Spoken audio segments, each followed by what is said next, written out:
Assalamualaikum warahmatullahi wabarakatuh. Liridhoillah waliridhoir rasul wali ijabatil mas'ul wa ila hadhihi niyah wa likulli niyatin sholihah bi barakatil fatihah.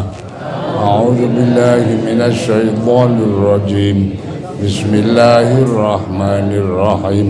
Alhamdulillahi rabbil alamin. Ar-Rahmanir-Rahim. Maliki yaumiddin.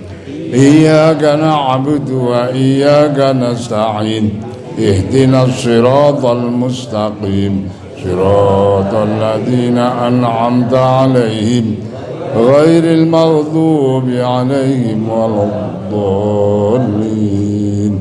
Ila hadratin Nabil Mustafa Sayyidina wa Habibina Syafi'ina Maulana Muhammadin sallallahu alaihi wasallam mazwajihi wa auladihi wa dhurriyyatihi wa ahli baitihi thumma ala khaddi ikhwanihim lal anbiya wal mursalin wa syuhada wal ulama wal awliya'il muqarrabin was sahabati wat tabi'in, khususan Sultanul Auliya Syekh Abdul Qadir Al-Jailani wa Sultanul Auliya Syekh Abil Hasan As-Sadili wa usulihima wa furu'ihima wa ahli silsilatihima talamidihima wa ila hadrati Sayyidina Khidir, Sayyidina Ilyas, Sayyidina Imran, Sayyidina Ukasa, Sayyidina Sulkurni wa Ibrahim bin Adham wa ila ru'i jami' ahlil kubur minal mu'minin wal mu'minat wal muslimina wal muslimat masyarikil adla maghwaribiha barriha wa bahriha, khususan aba'ana wa ummahatina wa ajdadana wa jaddatina wa limasyayikhina wa musyahirina wa musyaharatina wa auladina wa auladadina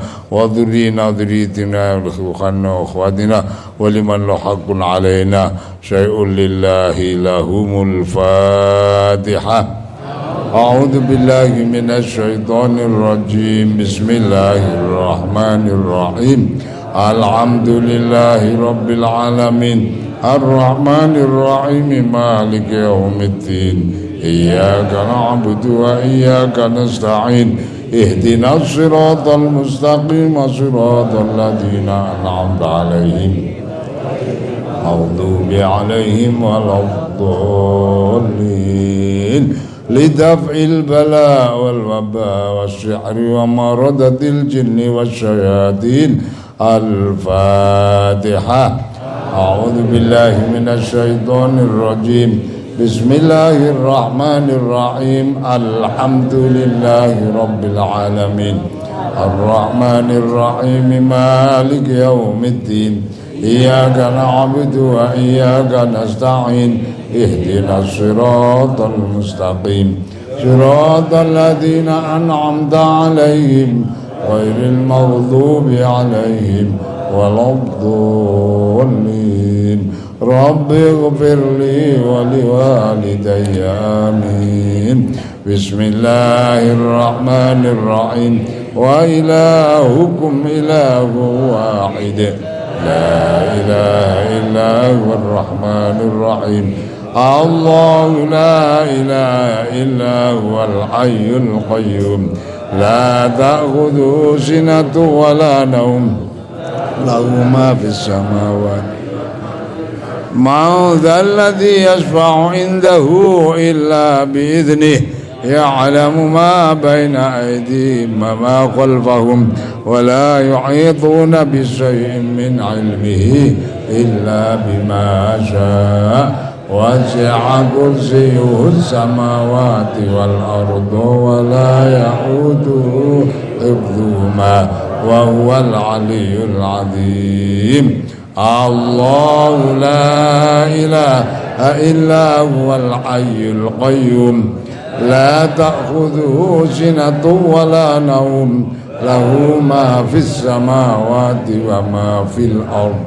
Ma dhal ladzi yashfa'u 'indahu illa bi idhnihi. Ya'lamu ma baina aydihim wa ma khalfahum wa la yuhituna bi syai'in min 'ilmihi illa bima syaa.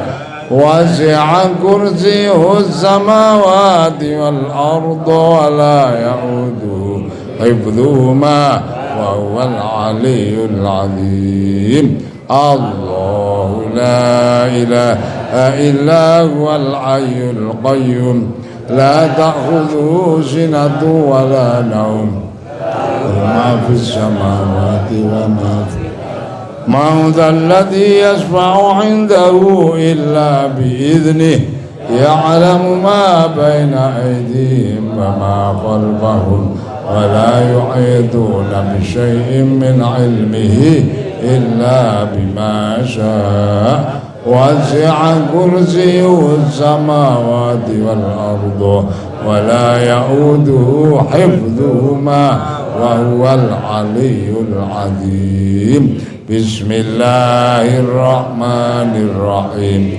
اللهم صل على سيدنا محمد طب القلوب ودوائها وعافية الأبدان وشفائها ونور الأبصار وضيائها وعلى آله وصحبه وسلم اللهم صل على سيدنا محمد طب القلوب ودوائها وعافية الأبدان وشفائها ونور الأبصار وضيائها وعلى آله وصحبه وسلم اللهم صل على سيدنا محمد طب القلوب ودوائها وعافية الأبدان وشفائها ونور الأبصار وضيائها وعلى آله وصحبه وسلم الفاتحة الحمدلله رب العالمين الرحمن الرحيم مالك يوم الدين إياك نعبد وإياك نستعين اهدنا الصراط المستقيم صراط الذين أنعمت عليهم غير المغضوب عليهم ولا الضالين رب اغفر لي ولوالدي آمين بسم الله الرحمن الرحيم Alhamdulillahi Rabbil Alamin wassalatu wassalamu ala ashrafil anbiya'i wal mursalin Sayyidina wa maulana Muhammadin wa ala alihi wa ashabihi ajma'in la haula wa la quwata illa billahil aliyyil azim amma ba'du. Wonten ngarsanipun para sederek kula sedaya kakung putri jamaah pengajian Selasan ingkang mugia kita sedaya diberkahi lan dirahmati Allah, diparingi bagas waras lahir lan batos, pinaringan umur panjang ingkang barokah, pinaringan putra wayah ingkang sholih lan sholihah, pinaringan rezeki ingkang jembar halal agung barokah ing pungkasan muga-muga sedaya dikersake Allah pinaringan husnul khotimah Allahumma amin. Para bapak, para ibu jamaah Selasan ingkang kita mulyakaken, monggo sareng-sareng eling-eling dawuh Allah nang Al-Qur'an. Wau sampun kathah dipun ngendikaaken bab fadilahe wulan Sa'ban nggih. Kula emut dawuh Allah nang Al-Qur'an niku ngeten. Wasari'u ila maghfiratin mir rabbikum wa jannatin 'arduha as-samawati wal ardu u'iddat lil muttaqin alladzina yunfiquna fis sarra'i wad-dharra'i wal kadhimina al-ghaidha wal afina 'anil nas. Niki nek diangen-angen Gusti Allah dawuh dhateng kita sedaya para menungso, Wasari'u he menungso kok meneng wae wong apa udu wong Gusti Allah ngendika he menungso ayo mbok yo ngono mangke nek ora semaur tak anggepe bangsa sirolah lho sampean yo basa sing ra ketok iki kowe kabeh padha enggal-enggalo njaluk pangapuran marang Allah wasari'u ila maghfiratin mir rabbikum kula sampean ki didhawuhi Allah ayo do enggal-enggal njaluk pangapura marang pangeranira kabeh nyilep ping 7 nek pancuran ya kramas kanthi ping 7 engko ngaleh kula desa ping 7 kuwi ngasih 7 kali ngaleh kok ngono kuwi kuwi insyaallah sampean wong tuwa-tuwa ki nek do gelem nglakoni sok malam Senin ki 200 kali 7 ambar ping 7 insyaallah gelis mati sampean ha tenan kok wong anyes kok ya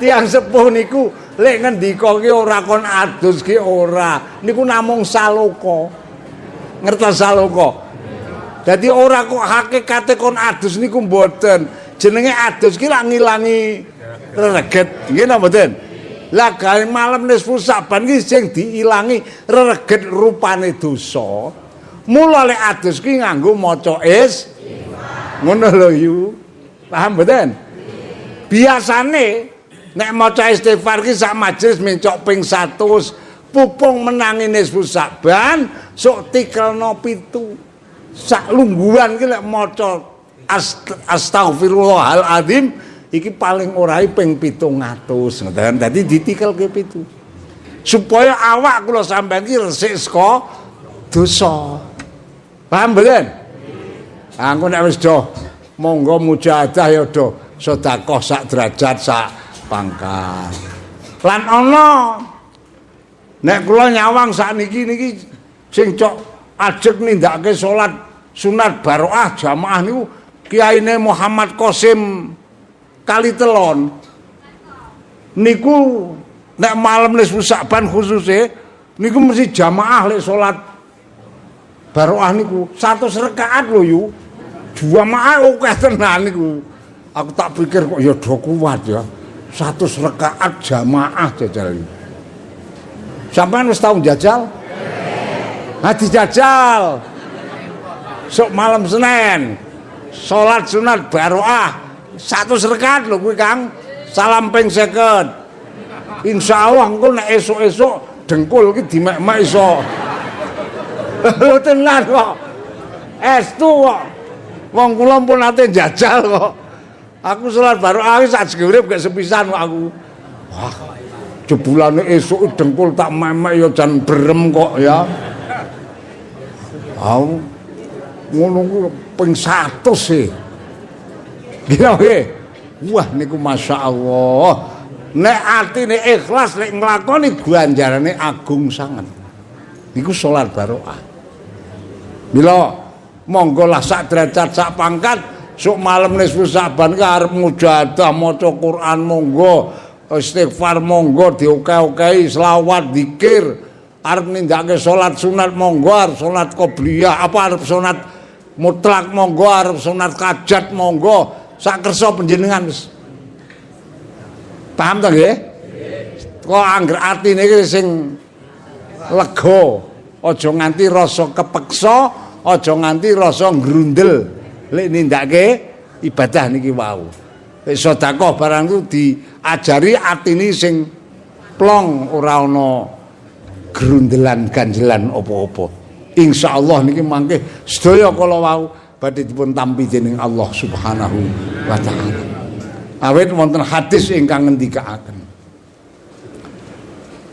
malam nisfu Saban Gusti Allah niku buka lawang langit ngedunake malaikat lan ngedunake rahmate Allah. Lan Gusti Allah nang malam nisfu Saban ku arep ngapura karo kabeh menungso sing ora musyrik. Lho niki. Kabeh arep di ngapura anggere menungso ki ora musyrik. Nek tiyang sampun musyrik Gusti Allah ora kersa ngapura kok. Ngendikane Allah nang Al-Qur'an innallaha la yaghfiru ayyushraka bihi wa yaghfiru ma duna dzalika liman yasha. Gusti Allah kuwi anggere wong ki ora musyrik ngono ae tetep arep diparingi pangapura. Nek wis musyrik Allah ora bakal kersa paring pangapura. Lah niki mula monggo kita do nemen-nemeni nyuwun ngapura maring Allah. Ling ana tunggale niku sing ora di ngapura nang malam nisfu Sa'ban kuwi. Kaya-kaya nek ngendikane Kanjeng Nabi termasuk sing ora di ngapura ku ana wong 10. 10 golongan. Ha sapa? Tak jedekke sebagian wae. Sapa? Tukang nyantet. Ngertos nyantet? Ngerti ya? Kula jengkel karo Pak Kaji Madun. Pak Kaji Madun tiyang jurip. Nah, kula niki terus nang ati jengkel krana arek nyantet dhewe ora iso. Lah kula marani nang dukun. Dukune kula niku Mas Yasri. Tiyang ringin anom. Terus kula ngomong, Pak Yasri, terus pundi Pak Kiai, aku njaluk tulung, nyoh tak opahi iki dhuwit sithik. Tulung disantetke Pak Kaji Madun men lek mati. Lah iki kok tenan akhire Pak Yasri iki temandang wong pancen iso nyantet niku. Aja wani-wani lho ya. Lah niki kula Pak Yasri iki termasuk golongane wong sing ora oleh pengapurane Allah iki sing tumindak kaya ngeten iki. Dadi kula senajan ora nindakake wong kula njaluk tulung akon. Niki kula nggih ora di ngapura dosane, Pak Yasri sing nindakake ndongane ya ora di ngapura. Niku contone. Paham napa mboten? Lha iki tinggi wong sing tukang nyantet niku masyaallah. Wong tukang nyihir nek cara tembungan apa? Tembungan hadis sakhiron tukang sihir. Jur sapa meneh? Au kahinan tukang bedhek. Nek cara jaman nomor apa? Ngramal. Kuwi wong tukang ngramal kuwi ya ora oleh pengapurane Allah. Andisi kersane Gusti Allah kok. Ana wong sowan. Terus ndelok tangane, ndelok. Terus ditamatke tangane iki. Garis-garis. Wah, iki nek ndelok kowe tangane garis-garis ngene iki, kowe iki ora payu rabi. Wah. Iki dhisik kersane Gusti Allah. Niki jenenge tukang bedhek. Niku ya nang malam Nisfu Sa'ban ora oleh pengapurane Allah. Tukang bedhek niku. Lah nek biyen ya jero akeh ta ya. Sing tukang bedhek-bedhek ngono kuwi lah niki. Niki ora oleh pengapurane Allah.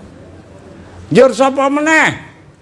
Kejaba tukang sihir, tukang bedhek, wong tukang adu-adu.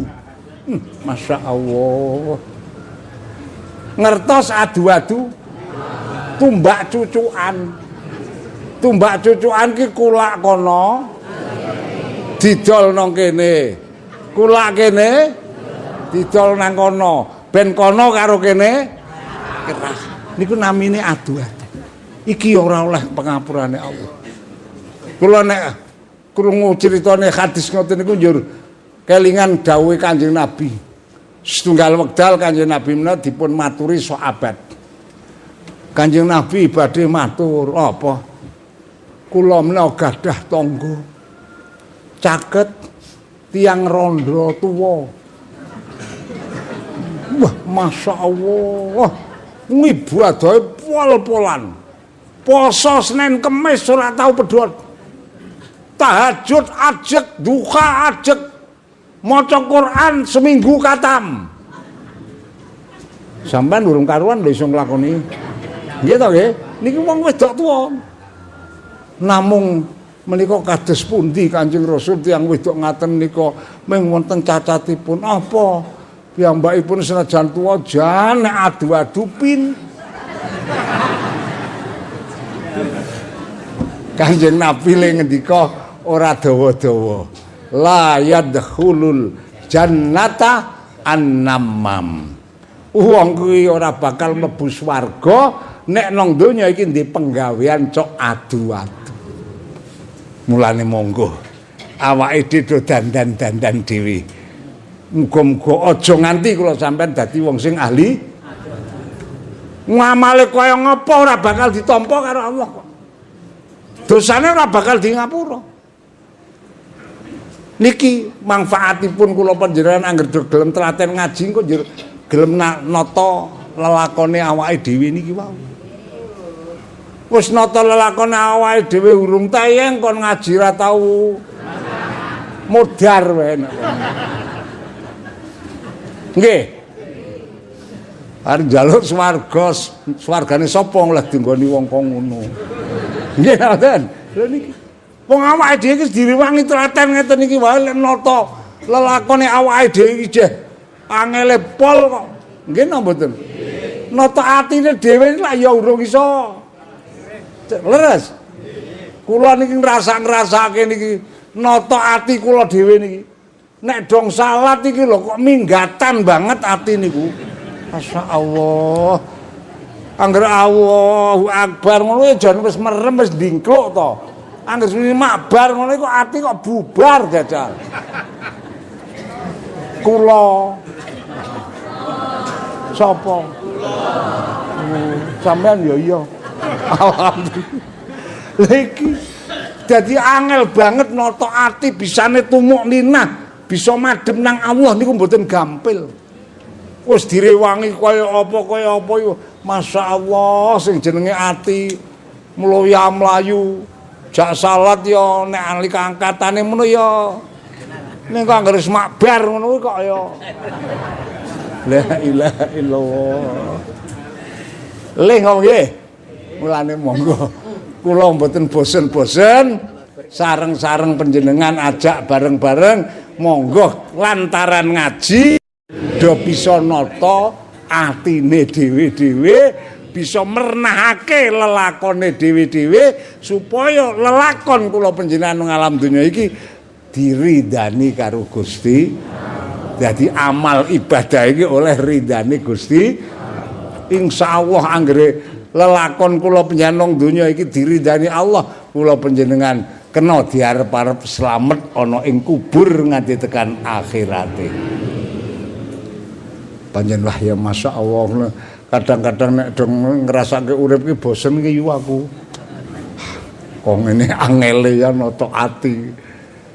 Mengkon salat ngono kok ya minggat wae.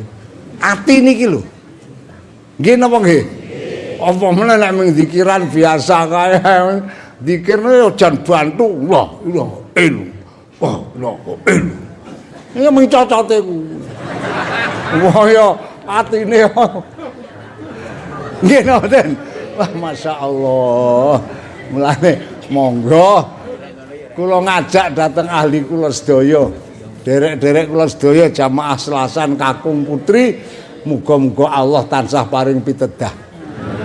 Paring pitulung kula panjenengan ki do bisa nata atine nganti lelakon kita nang alam donya iki oleh ridane Gusti Allah.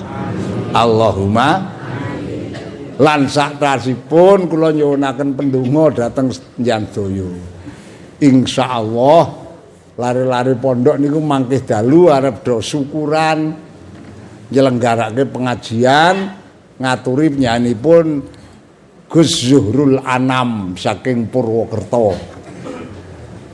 Mangkih nek panjenengan dangan penggalih monggo do rawuh mirengaken ngaji ngoten nggih.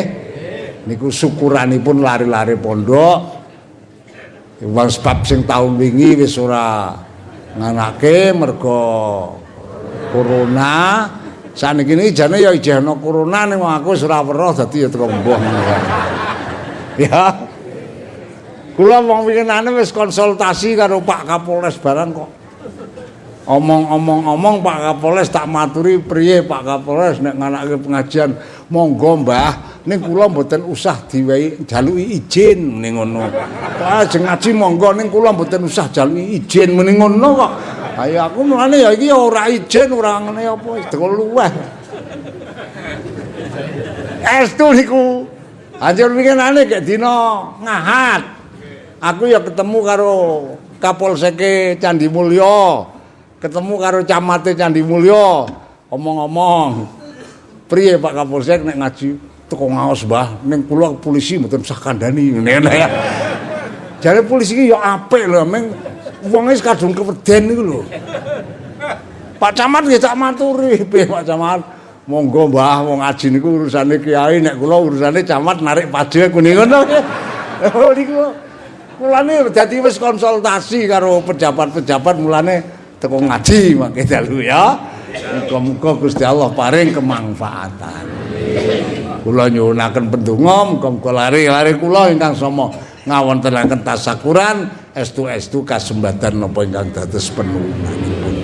Kanipun Kanjeng Nabi nggih ngaten nek kula sampean dong dicoba lara iki Kanjeng Nabi le dawuh idza aradallahu bi abdihi khairan ajjalalahul uqubah. Gusti Allah ki nek arek ngersakake kawulane dadi kawula sing apik iki diuji. Ujiane werna-werna, kadang-kadang diuji lara. Kadang-kadang diuji waras ning ora ndek dhuwit. Iya toh Kang? Ya tahu toh? Masya Allah. Kadang-kadang ora ujiannya warna-warna. Lara ora ndek duit. Mandang waras ndek duit. Iya ujian lho Kang. Nyatane wong waras duwite akeh, malah ora tahu jamaah kok. Minggat wae.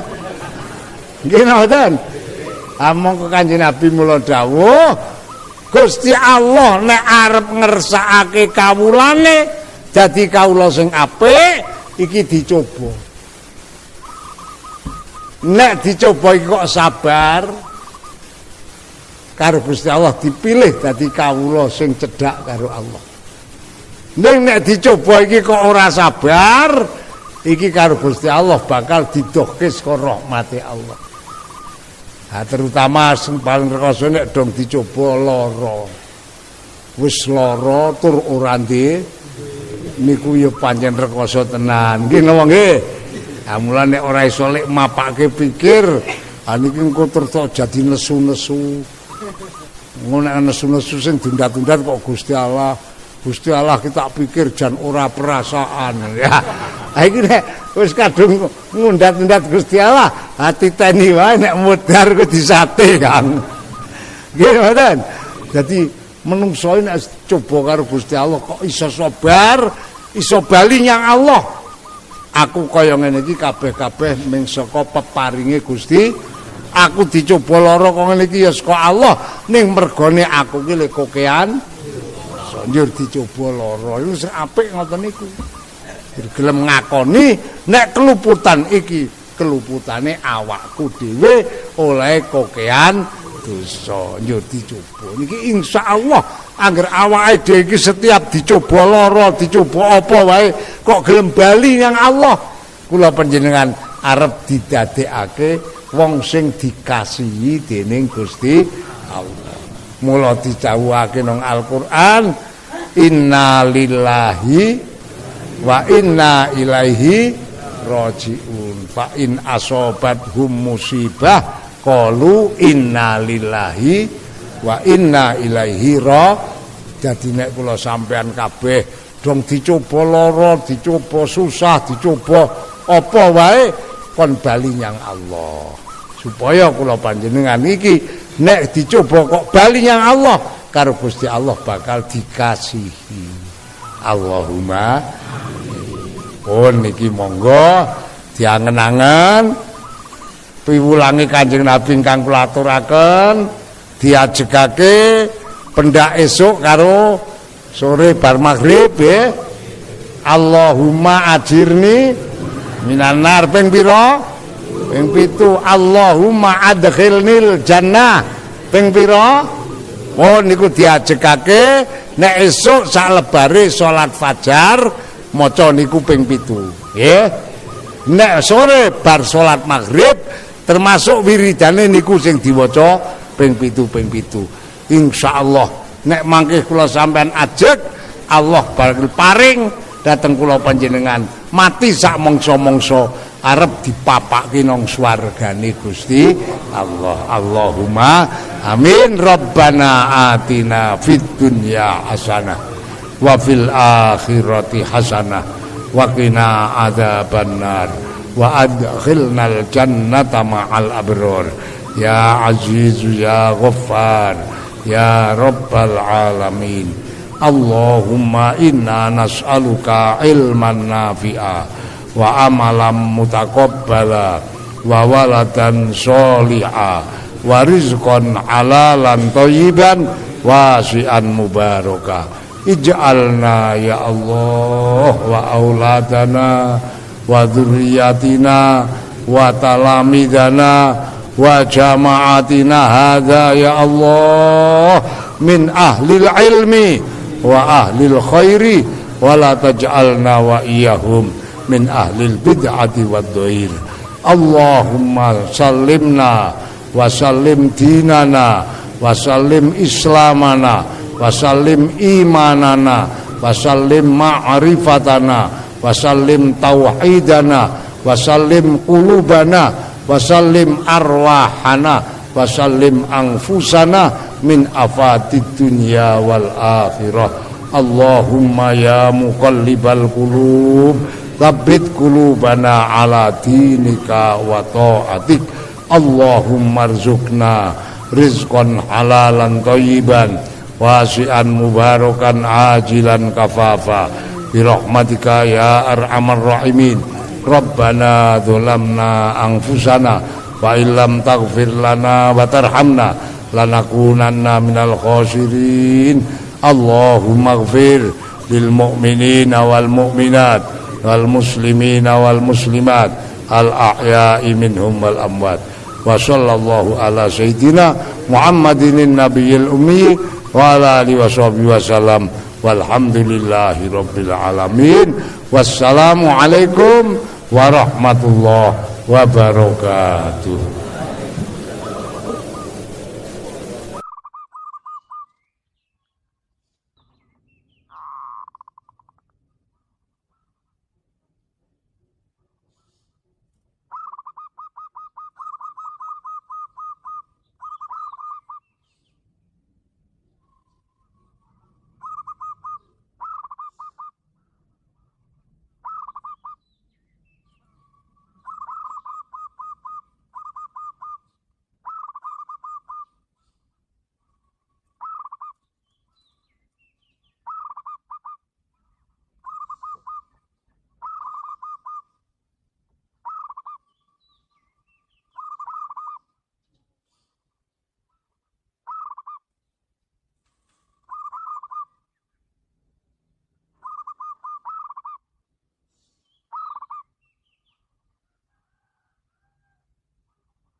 Assalamualaikum warahmatullahi wabarakatuh.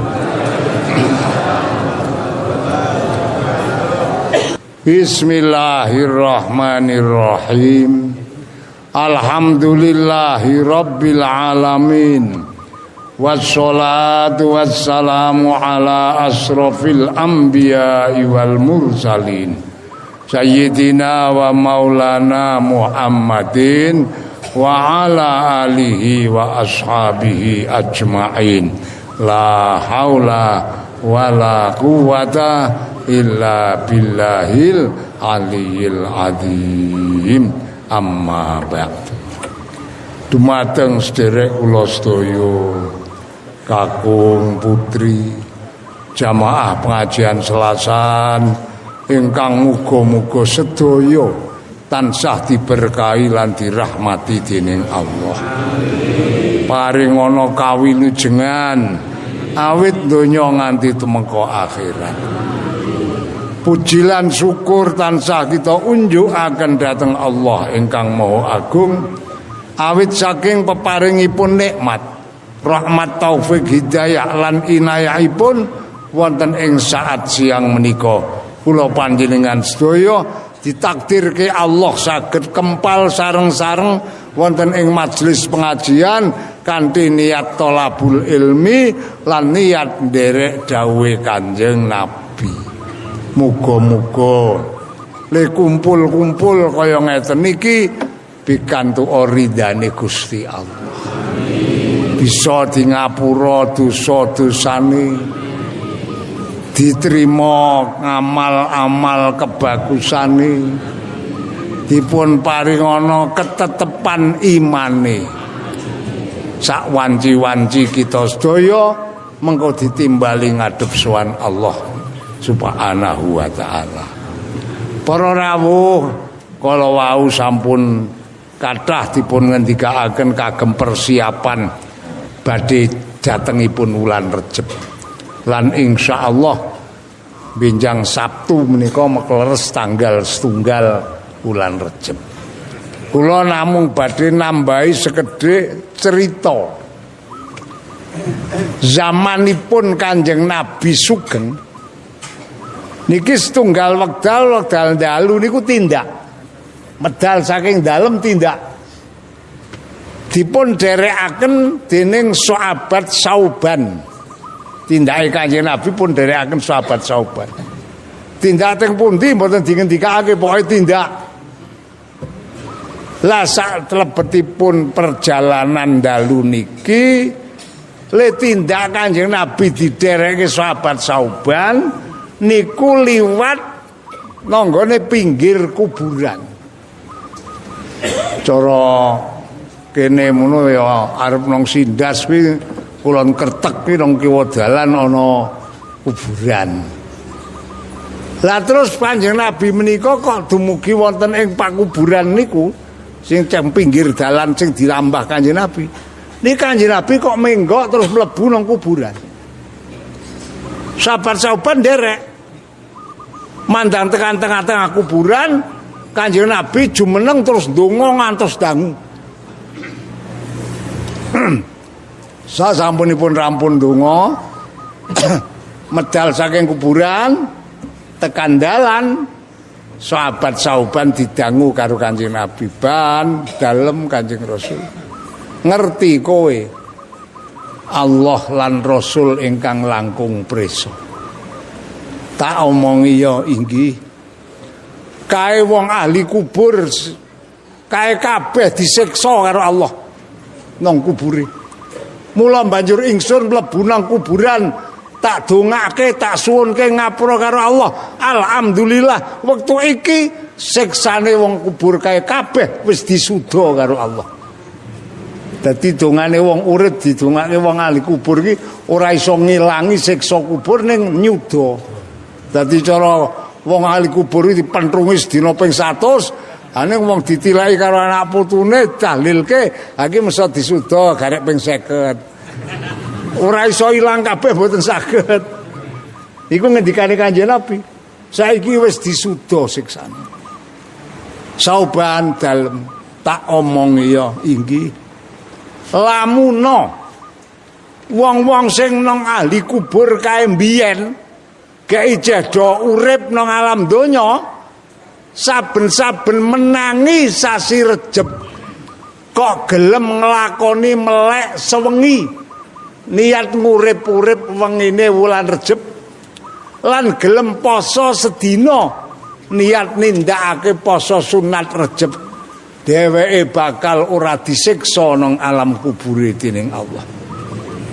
Sahabat Sauban terus matur, napa melek sewengi poso sedina nang wulan Rejeb iku iso ngilangke siksa kubur Kanjeng Nabi? Bisa. Kuwi pancen kersane Allah kaya ngono kuwi.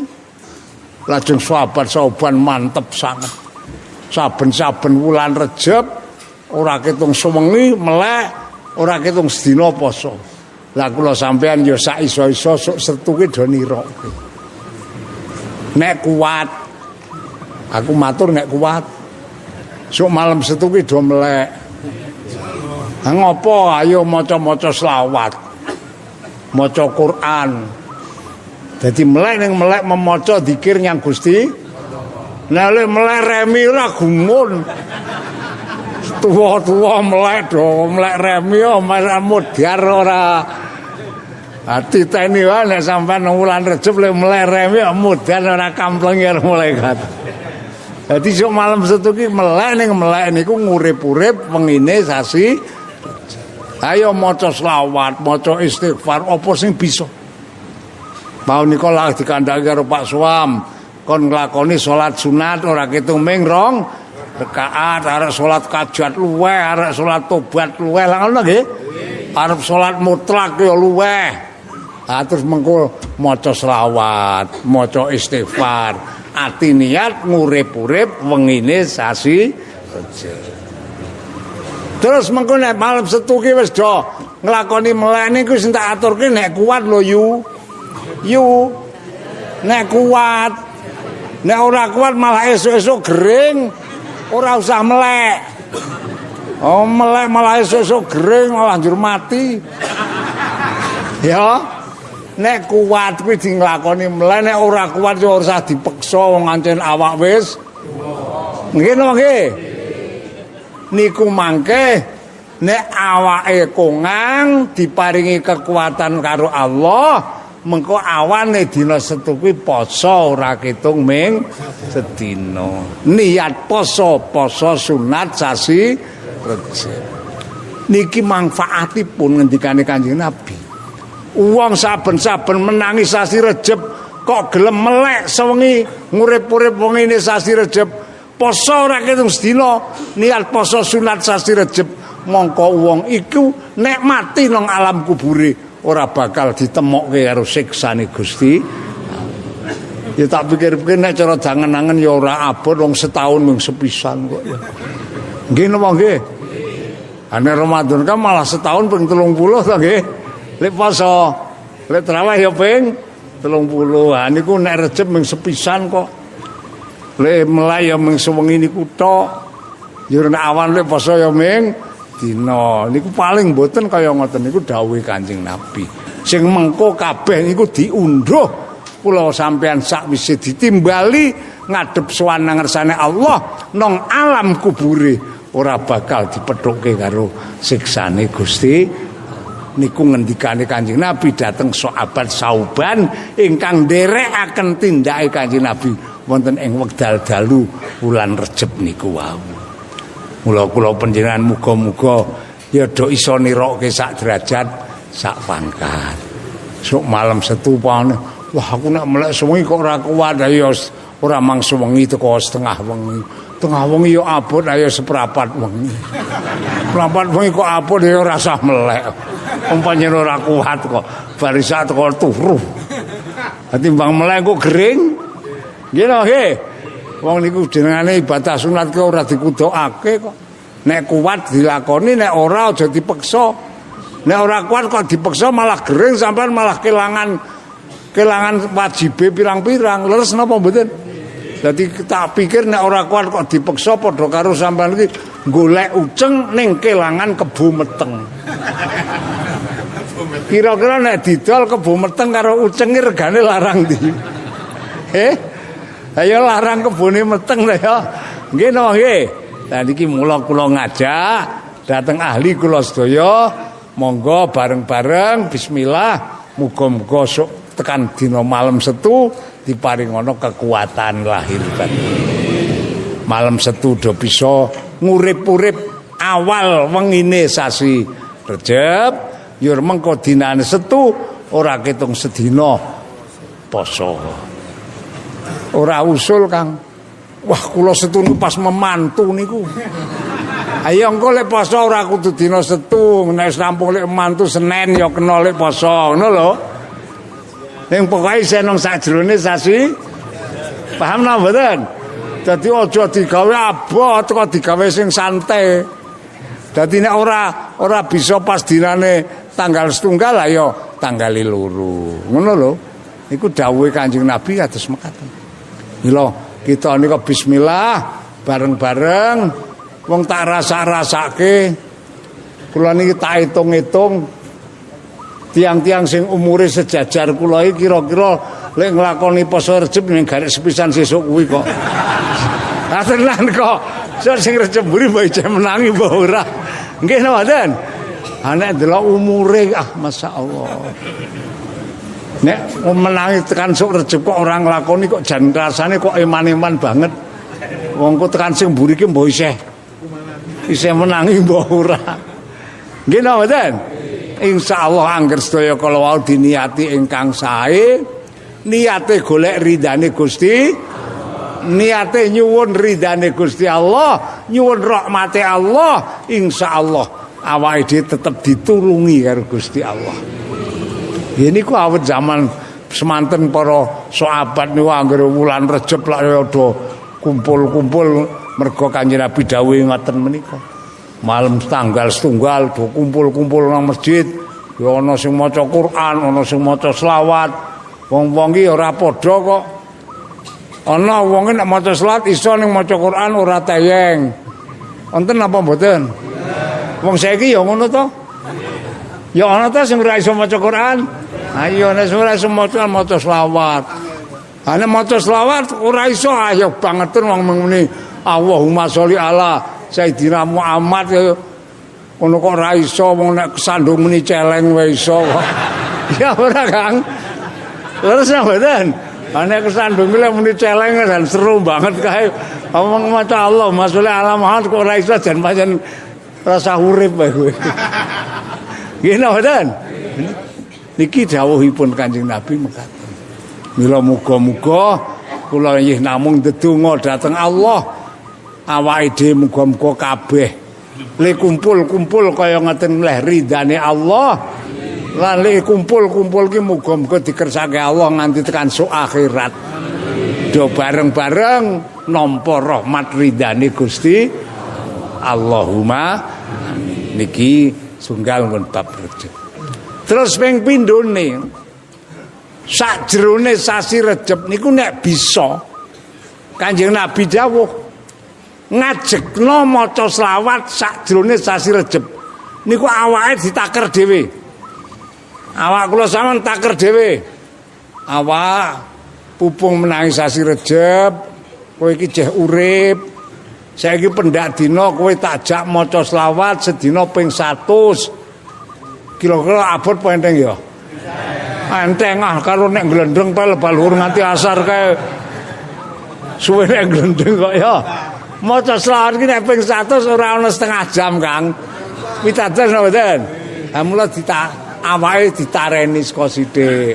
Ping 100, engko ping 100 kok kuat dundaki, ngoten lho. Aja kethoho. Aku pokoke kudu sedina ping 10.000 ambel gedes. Engko paling-paling mung kuat pindho leren. Nggih mboten.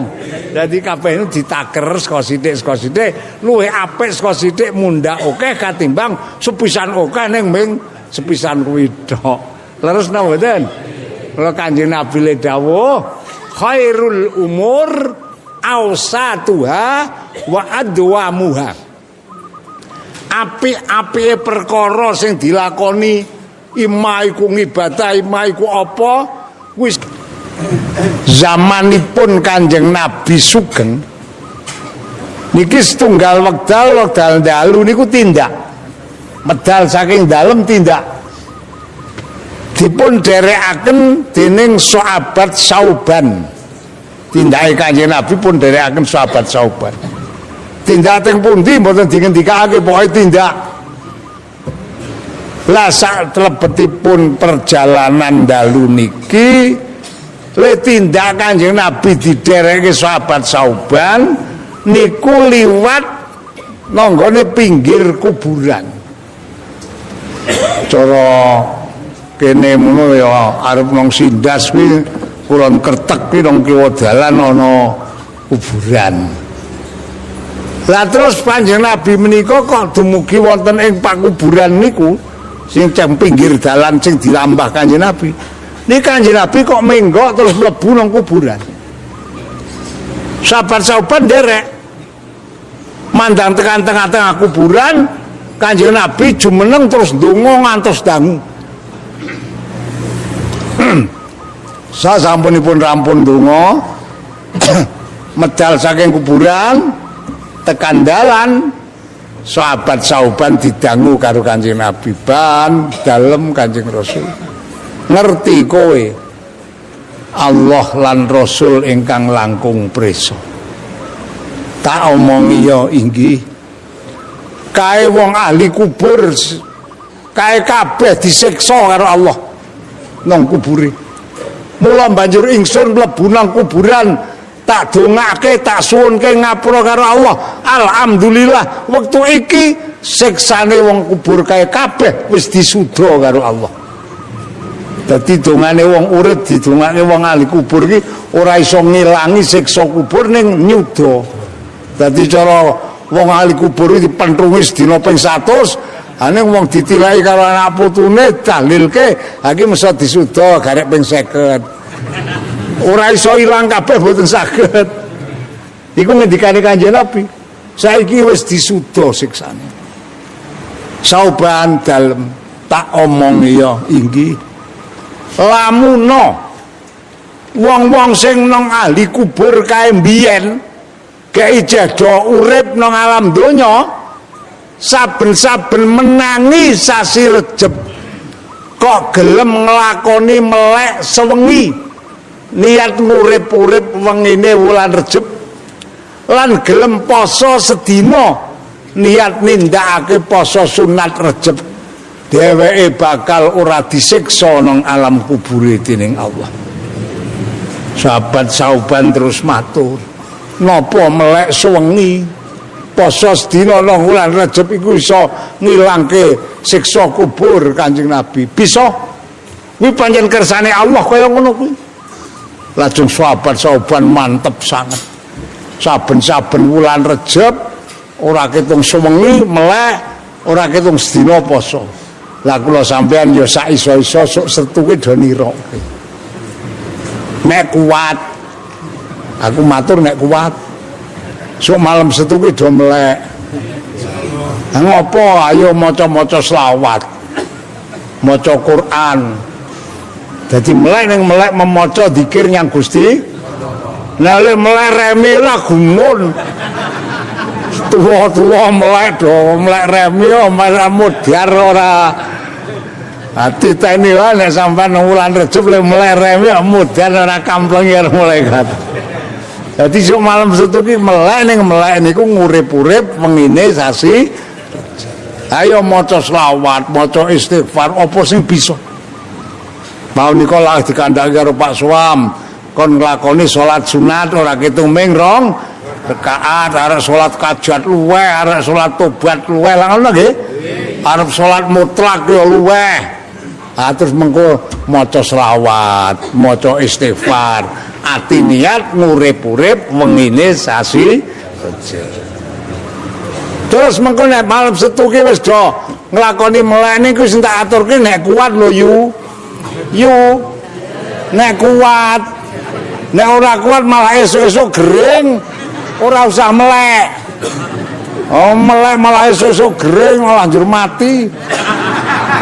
Ya, nek kuat kuwi dilakoni mlae nek ora kuat yo ora usah dipeksa wong ancen awak wis nggih nggih niku mangke nek awake kongang diparingi kekuatan karo Allah mengko awane dina Setu kuwi poso ora ketung ming sedina niat poso sunat sasi Rejab niki manfaatipun ngendikane Kanjeng Nabi wong saben-saben menangi sasi Rejab kok gelem melek sewengi ngurip-urip wong ini sasi Rejab poso ora ketung sedina niat poso sunat sasi Rejab mongko wong iku nek mati nang alam kubure ora bakal ditemokke karo siksane Gusti. Ya tak pikir-pikir nek cara jangan-angen ya ora abot wong setahun wong sepisan kok ya. Nggih napa nggih? Ane Ramadan kan malah setahun ping 30 ta nggih. Lek poso, lek traweh ya ping 30. Ha niku nek Rejab mung sepisan kok. Lek mulai ya mung sewengi niku tok. Ya nek awan lek poso ya ming dina niku paling mboten kaya ngoten niku dawuhe Kanjeng Nabi. Sing mengko kabeh niku diundhuh kula sampean sakwise ditimbali ngadep sowan ngersane Allah nang alam kubure ora bakal dipethuke karo siksane Gusti. Niku ngendikane Kanjeng Nabi dhateng sahabat Sauban ingkang nderekaken tindake Kanjeng Nabi wonten ing wekdal dalu wulan Rejab niku wau. Mula-mula panjenengan muga-muga ya do iso nirokke sak derajat sak pangkat. Sok malam Setu pane. Wah aku nek melek sewengi kok ora kuat ya ora mang sewengi teko setengah wengi. Tengah wengi ya abot ayo seprapat wengi. Seprapat wengi kok abot ya ora usah melek. Umpamane ora kuat kok barisa teko turu. Dadi bang melek kok gering. Nggih nggih. Wong niku jenengane ibadah sunat ki ora dikudokake kok. Nek kuat dilakoni, nek ora aja dipeksa. Nek ora kuat kok dipeksa malah gering sampean malah kelangan wajib pirang-pirang. Leres napa mboten? Dadi tak pikir nek ora kuat kok dipeksa padha karo sampean iki golek uceng ning kelangan Kebo Meteng. Kira-kira nek didol Kebo Meteng karo ucenge regane larang ndi? Ayo larang kebune meteng lho ya. Nggih nggih. Lah niki mula kula ngajak dhateng ahli kula sedaya, monggo bareng-bareng bismillah muga-muga sok tekan dina malam Setu diparingono kekuatan lahir kan. Malam Setu do bisa ngurip-urip awal wengine sasi Rejab, yur mengko dinane Setu ora ketung sedina poso. Ora usul Kang. Wah kula Setu pas memantu niku. Ayo engko lek poso ora kudu dina Setu, nek rampung lek memantu Senin ya kena lek poso, ngono lho. Ning pokoke seneng sajrone sasi. Paham napa mboten? Dadi aja digawe abot kok digawe sing santai. Dadi nek ora bisa pas dinane tanggal setunggal ayo tanggal 2. Ngono lho. Niku dawuhe Kanjeng Nabi kados mekaten.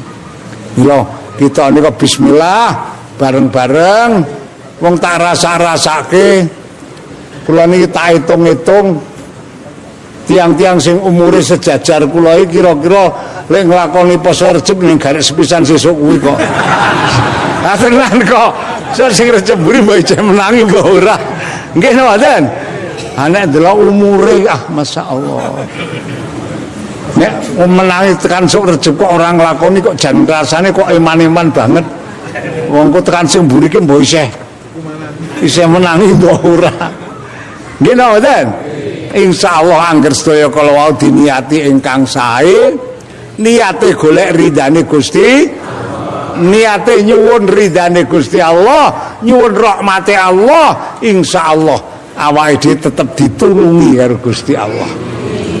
Ini ku awet zaman semanten para sahabat niku anggere wulan Rejab lak do kumpul-kumpul mergo Kanjeng Nabi dawuh ngoten menika. Malam tanggal setunggal do kumpul-kumpul nang masjid, ya ana sing maca Quran, ana sing maca selawat. Wong-wong iki ora padha kok. Ana wonge nek maca selawat iso ning maca Quran ora tayeng.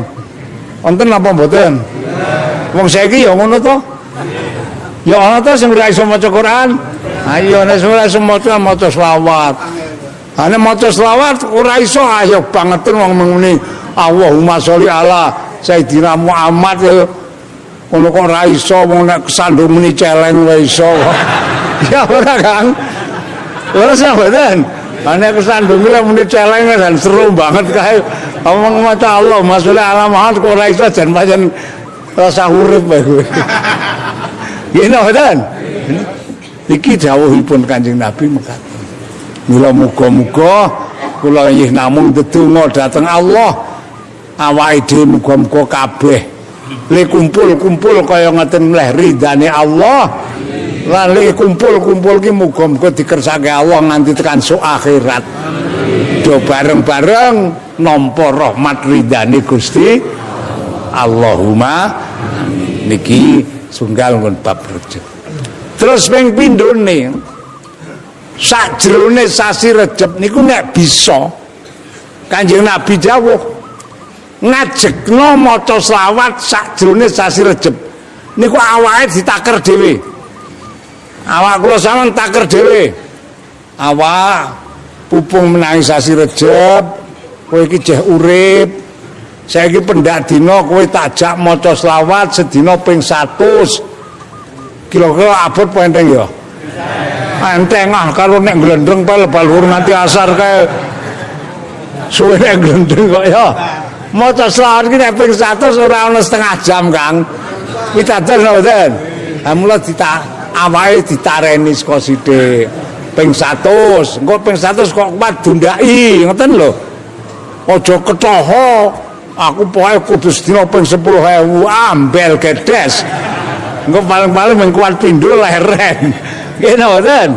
Dadi kabeh niku ditaker saka sithik luwih apik saka sithik mundhak akeh katimbang sepisan akeh ning ming sepisan kuwi tok. Terus napa mboten? Kula Kanjeng Nabi le dawuh khairul umur awsatuha wa adwamuha. Apik-apike perkara sing dilakoni ima iku ngibadah, ima iku apa? Kuwi sing apik, kuwi sing sedengan. Ora akeh banget ya ora, sithik banget ya ora. Sing sedengan ning ajeg. Dadi sedengan tur ajeg. Niki ingkang paling sae ngendikanipun Kanjeng Nabi. Cara maca selawat kuwi sing paling ajeg kok iso sedina ping 100. Nggih niku ping 100 niku diajegake. Timbang sampean maca ping 1000 mung kuat pindho. Nggih napa mboten? Niki Kanjeng Nabi le dawuh khairul umur awsatuha wa adwamuha. Apik-apike perkara iku sing sedengan tur ajeg. Kula matur ngaten menika kula ki ambak niku nggih gek ngajari awak. Ngoten lho, awak kula ya tak ajari. Kadang-kadang tak kandhani awak kowe iki meh mudar. Awak kula niki tak kandhani kowe iki nek bengi tangi ora ketung nguyah. Nggih. Aku iki tak ajari. Engko nek wis nguyah cewek aja terus turu. Ha nek wis cewek engko wudu. Nek wis wudu njur nganggo pakaian tutup ngurat. Nek wis rampung njur njereng sajadah madhep kiblat, salat. Ora saoke-oke. Salat tahajud 2 rakaat. 2 rakaat kok kurang, tambahi meneh 2 rakaat. 2 rakaat wis enteng, tambahi meneh 2 rakaat salat tobat. 2 rakaat salat tobat kok enteng, tambahi meneh 2 rakaat salat tobat. Ngono iki kok sithik mangke lak ora krasa iso oleh akeh. Niki awake dhewe nek ora dilatih dhewe nek ngendelake wong liya ora iso ajeg. Ning awake dhewe ditaker dhewe, ditareni dhewe. Leres napa mboten? Nek ora dilatih dhewe awak niki wah masyaallah wong jenenge hawa nafsu ki ora ana kok sing ngejak apik niku mboten wonten kok. Ora ana hawa nafsu kok teko sing sregep lek tangi bengi kuwi. Mboten wonten. Hawa nafsu ini ana wong arep tangi bengi iki rasah tangi bengi wong iki wis mangsa anyes. Kowe iki wis tuwa. Engko ndak gering ndak malah mati. Akhire malah kemulan ra sida tahajud. Niki hawa nafsu kaya ngoten niku. Mula awake dhewe didhawuhi karo Allah. nang Al-Qur'an Gusti Allah le dawuh wajahidu fi sabilillahi haqqa jihadi kowe kabeh padha merang ana nafsumu kanthi sak hak-hake lehmu merangi dadi sak kuat tenagane awake dhewe iki kon merangi hawa nafsu aja nganti awake dhewe urip iki dadi reh-rehane hawa wong ki nek urip direh karo hawa nafsu ora bakal bejo donyane tekan akhirate kok ora mung akhirat tok donyane ora bejo contone ngeten tak contoke sing gampang ana wong duwe dhuwit 5 juta lah terus akhirnya kepengin arek tuku tanah atau tuku pit motor mongko regane iki 15 juta gek duwe dhuwit 5 iki lah mikir wah iki njur piye lek arek ngundake dhuwit 5 juta bisane tekan 15 juta iki nek ge bakul ya pirang sasi terus hawa nafsune ora semangki bakul ndak kesuwen nek arep gelis mundak ge main niki hawa nafsu kok tukoke nomor sepisan wae cocok lah kok mundas sak iki nafsu akhirnya tenan ki ambake gelem nurut wah iya ya timbangan nyambut gawe perang-perang sasi pramundak iki tak tuku nomor wae wis 15 apa 5 juta tak tukoke kabeh metu lae 20 juta tukoke mandang mangsane bukaan ora metu mudar cocok duwite ora bali wis ora duwe dhuwit ora iso tuku apa-apa merga napa manut kekarepane hawa nafsu niki donyane ya wis teko judeg urung tekan akhirat mula kanjeng apa Gusti Allah le dawuh kula sampean ki sak jroning urip iki kon kudu gelem merangi hawa nafsu sak derajat sak pangkat Gusti Allah le dawuh jan cetha wela-wela monggon Al-Qur'an kae Pak juz 12 kan jajal dibuka engko diwaca kaya-kaya ana ayat sing unine ngeten jajal dicocoke nek salah ya benerke aku ya wong nanggon Al-Qur'an pas juz 12 ana ayat wa ma ubarri'u nafsi innan nafsa la'ammaratun bisu cara jawane ora nono nafsu sing ajak apik ora nono innan nafsa la'ammaratun bisu sing jenenge nafsu kuwi tetep ngajak Allah ora ana kok nafsu kok ngajak jamaah mboten wonten. Wong arek tangi gase kaya ya wong 4:30 grimis. Nggih mboten? Mboten wonten nafsu kok tangi wis jam 4:30 mboten wonten nafsu ngoten niku. Dadi dawuh Allah ora ana nafsu ki ngejak nang kebagusan. Tekan sedekah barang kuwi nafsu jan ora oleh kok. Ramang sedekah wong kowe butuhe pirang-pirang. Nggih mboten? Niki nafsu. Dadi ora ana nafsu iku mesti apik. Mula awake dhewe urip kon didhawuhi karo Allah kon merangi hawa nafsu. Lah carane merangi hawa nafsu nggih ngeten niki. Pisan awake dhewe telaten-telaten ledo nindakake tolabul. Iki lah dalan kanggo merangi hawa nafsu. Sawise asil ngaji niki langkung kena gawe alat merangi hawa. Hacurune alate ge merangi hawa nafsu. Sampean oleh pangendikan saka Pak Sowam. Sok malam Setu pang 1 Rejab, yo do ajar ngurip-urip wengine sasi Rejab. Engko awane yo do ajar poso. Kok sampean iso nglakoni berarti ki sampean iku iso menangke karo kekarepane hawa nafsu nganggo lantaran ngaji. Paham napa mboten? Lah niki mulo ngaji niku tak pikir wis pancen saya nek awakku lho arep kaya ngapa ngaji ki sak teyeng-teyenge kudu ditindakake selagine awake isih kongang. Ane panjenengan wis ora kongang mung mlaku ya ora iso isane ning teturon ampun monggo arep ora ngaji luweh ning ati aja nganti pedhot le niat tolabul